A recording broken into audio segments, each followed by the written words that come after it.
कांग्रेस अध्यक्ष का एक बयान आया है राम बनाम शिव को लेकर, आप कैसे देखते हैं बयान?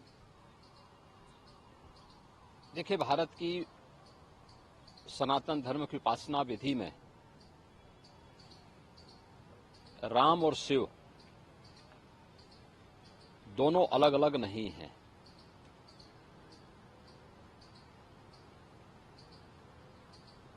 मर्यादा पुरुषोत्तम प्रभु श्री राम ने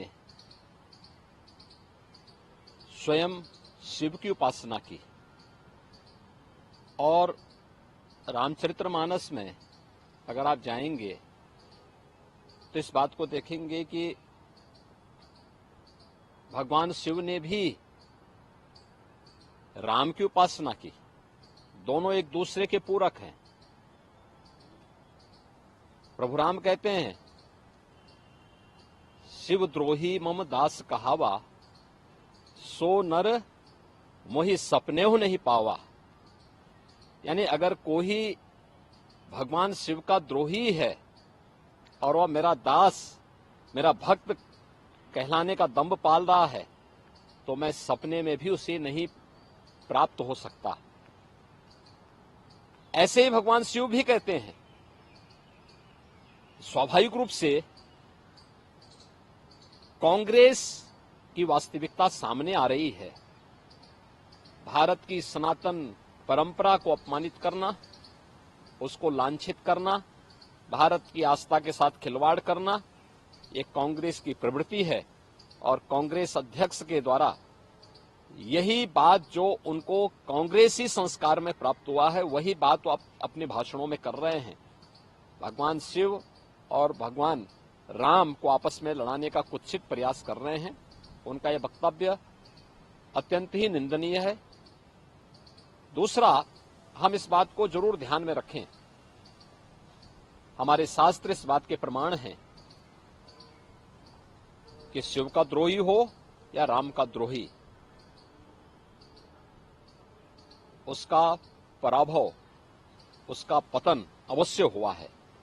एक कांग्रेस की पतन की एक नई शुरुआत है और कांग्रेस इस प्रकार के स्तरहीन वक्तव्यों को देकर के हिंदू आस्था के साथ तो खिलवाड़ कर ही रही है, लेकिन अपने कृत्यों से कांग्रेस को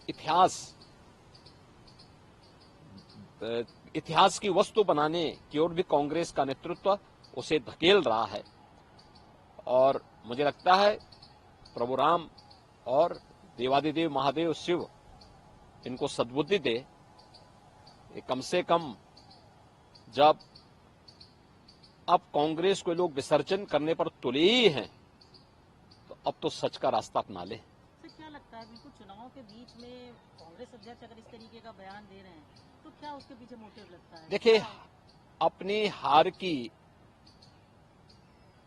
खिसियाहट को अब भारत की सनातन आस्था के साथ खिलवाड़ करके कर रहे हैं। यद्यपि कांग्रेस का इतिहास इस प्रकार के कृत्यों से भरा पड़ा है, लेकिन इस सब के बावजूद चुनाव के समय इस प्रकार के संवेदनशील मुद्दों को उठा करके कांग्रेस भारत की आस्था के साथ साथ बहुसंख्यक समाज को अपमानित करने का कुत्सित प्रयास कर रही है। सर, हम कह सकते हैं कि बिल्कुल बड़े सारे मुद्दे कांग्रेस की तरफ से उठाए गए इस चुनाव में, अब आखिर में ये राम बनाम शिव पर आए हैं, तो क्या देखिए, आपस में बांटो और राज करो, कोई फायदा होगा? बांटो और राज करो, ये कांग्रेस की प्रवृत्ति रही है और अंग्रेजों की उस विरासत को ही कांग्रेस आगे बढ़ाने का जो कार्य कर रही है, वह हर एक मुद्दे पर कर रही है। उसने जाति के नाम पे, क्षेत्र के नाम पे, भाषा के नाम पर समाज को बांटा है, इससे पहले भी बांटा है, आगे भी वो लगातार इस प्रकार के कृत्य कर रही है। उसके इलेक्शन मैनिफेस्टो में भी समाज को जाति आधार पर बांट करके और फिर देश के अंदर SC, ST, OBC के अधिकार को वह कैसे अल्पसंख्यकों को बांटने की कुत्सित चेष्टा का हिस्सा बन रही है।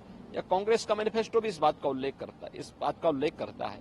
इसलिए कांग्रेस अपनी हार की खिसियाहट को किसी न किसी रूप में अब हिंदू आस्था के साथ खिलवाड़ करके व्यक्त करना चाहती है।